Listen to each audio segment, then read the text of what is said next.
លោកអ្នកនាងជាទីមេត្រីការធ្វើ IPO របស់ក្រុមហ៊ុន SpaceX ជំរុញឲ្យលោក Elon Musk ក្លាយជាមហាសេដ្ឋីប្រាក់លានដំបូងគេបង្អស់នៅលើពិភពលោកហើយយោងទៅតាមអង្គការ Oxfam ទ្រព្យសម្បត្តិដ៏មហាសាលនេះគឺមានទំហំធំជាងទ្រព្យសម្បត្តិសរុបរបស់ប្រជាជនក្រីក្របំផុតក្នុងពិភពលោករួមគ្នារហូតដល់46%ឯណោះពិភពលោកបានឈានចូលដល់របបសេដ្ឋកិច្ចថ្មីមួយបន្ទាប់ពីក្រុមហ៊ុនបច្ចេកវិទ្យាអវកាស SpaceX របស់លោក Elon Musk បានប្រកាសដាក់លក់ភាគហ៊ុនជាសាធារណៈលើកដំបូងនៅលើទីផ្សារដោះដូរភាគហ៊ុន NASDAQ ដែលព្រឹត្តិការណ៍នេះបានជំរុញឲ្យស្ថាបនិកក្រុមនេះក្លាយជាមហាសេដ្ឋីប្រាក់លានដំបូងគេបង្អស់នៅក្នុងប្រវត្តិសាស្ត្រពិភពលោក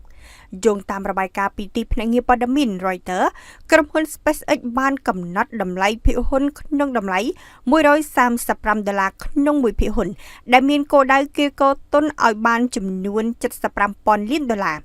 ការបោះផ្សាយលក់មូលបត្រនេះបានក្លាយជាការធ្វើ IPO ដ៏ធំបំផុតមិនធ្លាប់មាននៅក្នុងប្រវត្តិសាស្ត្រហិរញ្ញវត្ថុពិភពលោកដោយបានបំបីកំណត់ត្រាចាស់របស់ក្រុមហ៊ុនប្រេងជាអារ៉ាប៊ីសាអូឌីតគឺ Saudi Aramco កាលពីឆ្នាំ2019ព្រឹត្តិការណ៍នេះបានធ្វើឲ្យតម្លៃទីផ្សារសរុបរបស់ក្រុមហ៊ុន SpaceX កើនឡើងដល់ជិត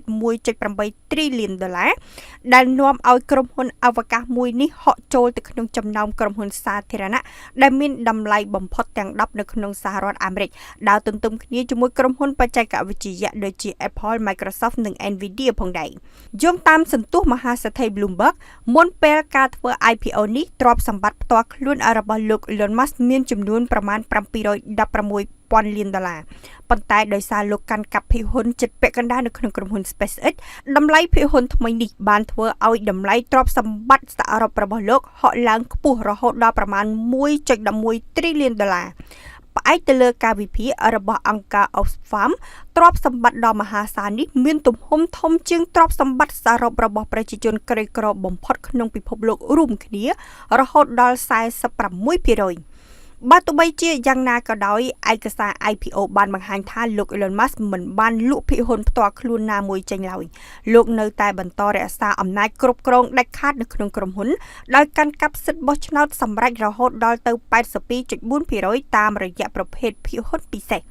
អ្វីដែលគួរឲ្យកត់សម្គាល់នោះគឺតម្រូវការបញ្ជាទិញភាគហ៊ុនពីសំណាក់វិនិយោគិនបានកើនឡើងយ៉ាងគំហុកដោយមានការកក់ទិញលើសចំនួនកំណត់ជិតដល់ទៅ4ដងការសម្រុកទិញនេះបានកើតឡើងបើទោះបីជា SpaceX បានរាយការណ៍ពីការខាតបង់ប្រាក់សុទ្ធចំនួន$4.9 លានក្នុងឆ្នាំ2025និងខាតបង់$4.3 លានទៀតនៅក្នុងត្រីមាសទី1នៃឆ្នាំ2026នេះក៏ដោយអ្នកជំនាញផ្នែកហិរញ្ញវត្ថុបានបញ្យល់ថាវិនិយោគិនមិនបានផ្ដោតទៅលើការខាតបង់បច្ចុប្បន្ននោះទេប៉ុន្តែពួកគេកំពុងភ្នាល់លើអនាគតដ៏រឹងមាំរបស់ SpaceX ក្នុងការគ្រប់គ្រងទីផ្សារបង្ហោះឬកែបពាណិជ្ជកម្មការពង្រីកបណ្ដាញអ៊ីនធឺណិត Starlink យ៉ាងគំហុកជុំវិញពិភពលោកក៏ដូចជាកិច្ចសន្យាយោធានិងហេដ្ឋារចនាសម្ព័ន្ធបញ្ញាសិប្បនិម្មិតឬ AI ដ៏មានសក្តានុពលការឈានដល់តំណែងជាមហាសេដ្ឋីប្រាក់លានដំបូងគេរបស់លោក Elon Musk បានបង្កើតឲ្យមានការជជែកដេញដោលគ្នាយ៉ាងក្តៅគគុកលើបណ្ដាញសង្គមនិងក្នុងចំណោមអ្នកសេដ្ឋកិច្ចក្រុមអ្នកគាំទ្របានលើកឡើងថាលោក Elon Musk សមនឹងទទួលបានវាដោយសារតែការបង្កើតនវានុវត្តន៍ជួយសង្គ្រោះពិភពលោកចំណែកឯក្រុមអ្នករិះគន់និងអង្គការសង្គមស៊ីវិលបានបង្ហាញក្តីបារម្ភអំពីតុល្យភាពសេដ្ឋកិច្ចនិងអំណាចផ្ដាច់មុខរបស់បុគ្គលម្នាក់ដែលអាចមានឥទ្ធិពលលើសពីប្រទេសមួយចំនួនទៅទៀត